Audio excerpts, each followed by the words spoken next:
Today, I will sign a series of historic executive orders. With these actions, we will begin the complete restoration of America and the revolution of common sense. It's all about common sense. First, I will declare a national emergency at our southern border.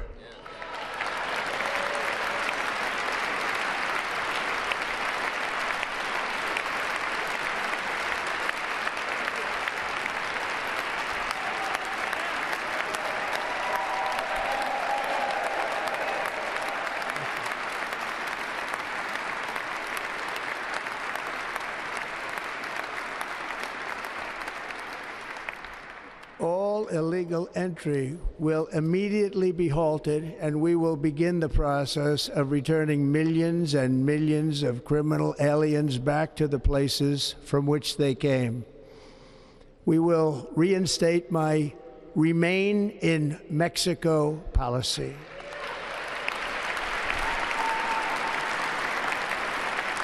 I will end the practice of catch and release. And I will send troops to the southern border to repel the disastrous invasion of our country.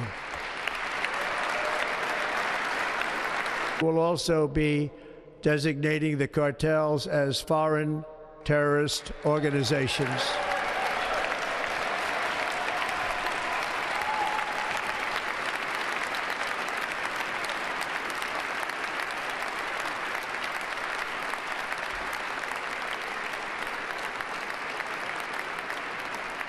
And by invoking the Alien Enemies Act of 1798, I will direct our government to use the full and immense power of federal and state law enforcement to eliminate the presence of all foreign gangs and criminal networks, bringing devastating crime to U.S. soil, including our cities and inner cities.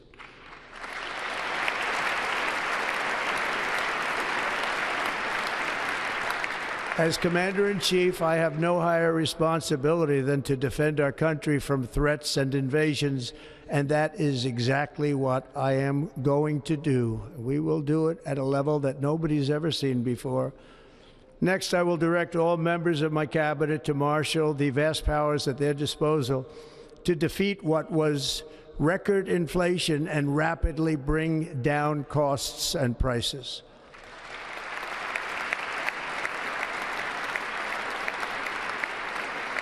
The inflation crisis was caused by massive overspending and escalating energy prices, and that is why today I will also declare a national energy emergency. We will drill, baby, drill.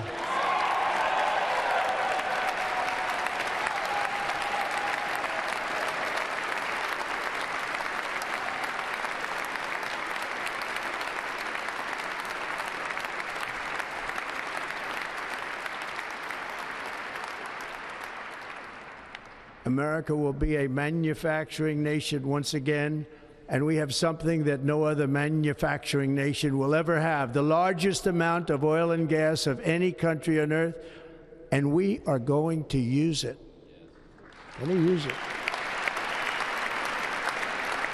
We will bring prices down, fill our strategic reserves up again, right to the top, and export American energy all over the world. We will be a rich nation again, and it is that liquid gold under our feet that will help to do it. With my actions today, we will end the Green New Deal, and we will revoke the electric vehicle mandate, saving our auto industry and keeping my sacred pledge to our great American auto workers.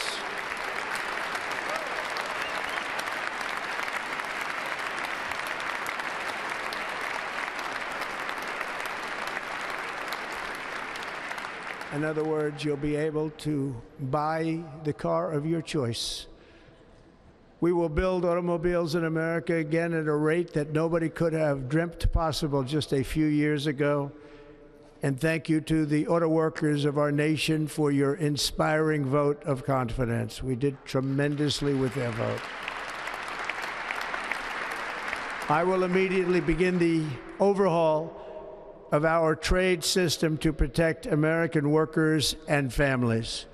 Instead of taxing our citizens to enrich other countries, we will tariff and tax foreign countries to enrich our citizens.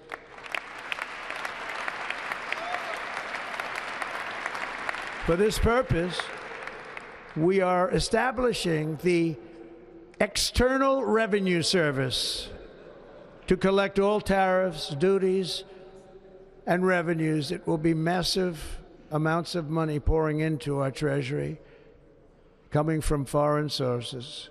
The American dream will soon be back and thriving like never before to restore competence and effectiveness to our federal government. My administration will establish the brand new Department of Government Efficiency.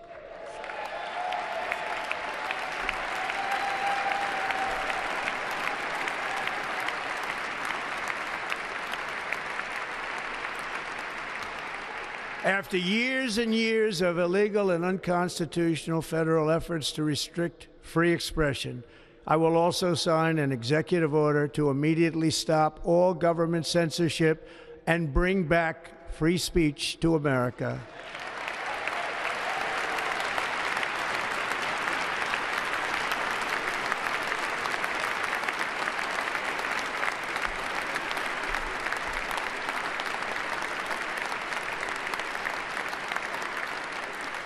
Never again will the immense power of the state be weaponized to persecute political opponents, something I know something about. We will not allow that to happen. It will not happen again. Under my leadership, we will restore fair, equal, and impartial justice under the constitutional rule of law.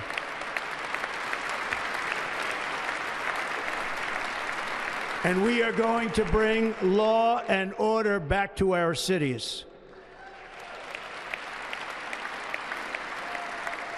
This week, I will also end the government policy of trying to socially engineer race and gender into every aspect of public and private life.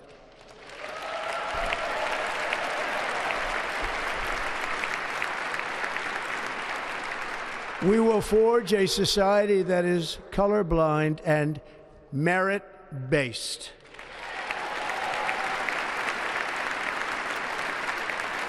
As of today, it will henceforth be the official policy of the United States government that there are only two genders, male and female.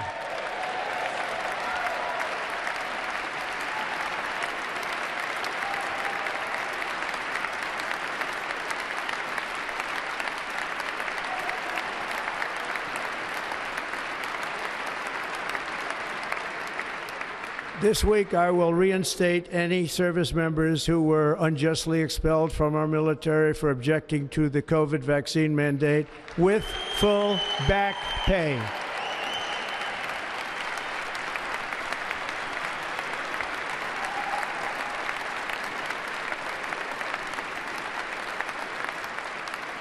And I will sign an order to stop our warriors from being subjected to radical political theories and social experiments while on duty. It's going to end immediately. Our armed forces will be freed to focus on their sole mission, defeating America's enemies.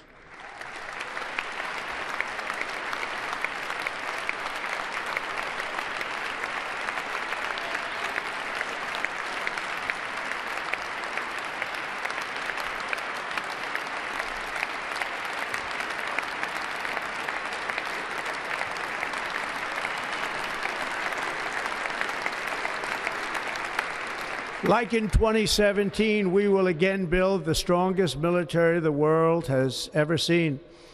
We will measure our success not only by the battles we win, but also by the wars that we end, and perhaps most importantly, the wars we never get into.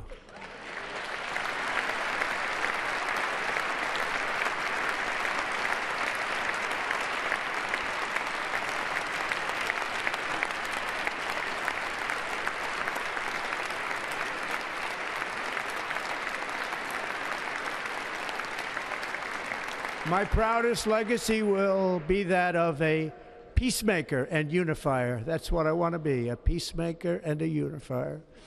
I'm pleased to say that as of yesterday, one day before I assumed office, the hostages in the Middle East are coming back home to their families.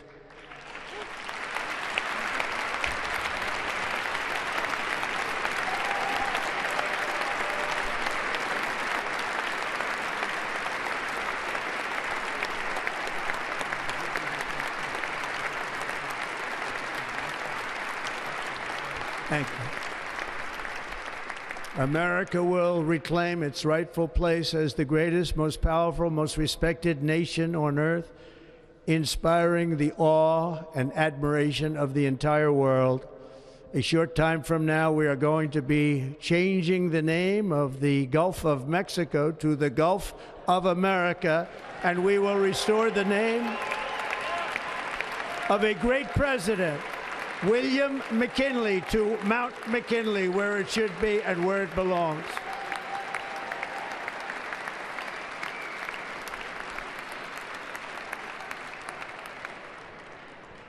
President McKinley made our country very rich through tariffs and through talent. He was a natural businessman and gave Teddy Roosevelt the money for many of the great things he did, including the Panama Canal, which has foolishly been given to the country of Panama after the United States. The United States, I mean, think of this, spent more money than ever spent on a project before and lost 38,000 lives in the building of the Panama Canal. We have been treated very badly from this foolish gift that should have never been made, and Panama's promise to us has been broken.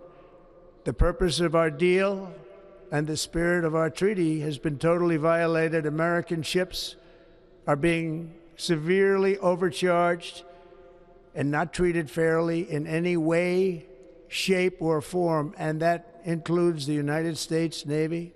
And above all, China is operating the Panama Canal, and we didn't give it to China, we gave it to Panama, and we're taking it back.